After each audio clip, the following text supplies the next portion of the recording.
उद्योग धंदे पळवण्याचं बेन घेतलंय का मुलांनी तुम्ही आमच्या जळगावचं? मग 5 युनिटचा ट्रान्सफॉर्मर 1 महिन्यापासून तुमच्या एसी बरोबर मी बसलो, सगळ्या उद्योजकांबरोबर बसलो, लगेच करून देतो. तो म्हणतो आता मी बघतो, सांगतो. हे पुढाऱ्यांचे शब्द आहे, तुमचे नाही. तुम्ही पगार घेता आमचा मुलांनी. चिंचोली मुलांनी साहेब, नाशिकच्या एसी मध्ये नका बसा, बाहेर या जरा उन्हात.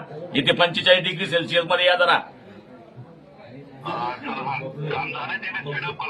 थोडे काम झालंय, तो आता म्हणतो काम नाही झालं, तुम्ही म्हणता काम झालं. तुम्ही फॉलोअप तरी केलाय का? सीए ना तुम्ही, नाशिक विभाग आहे तुमच्या ताब्यात. अहो तुम्हाला एमआयडीसी तर कळलं पाहिजे ना, नाशिक विभाग. तुम्ही का बेन घेतलंय का उद्योग पळवायचे जळगावचे? तुम्ही आता उद्या इकडे या, उद्या इकडे या, मी उद्या इथे. अहो मुलांनी इकडे या उद्या. तिकडे पंख्यातून नका बोला.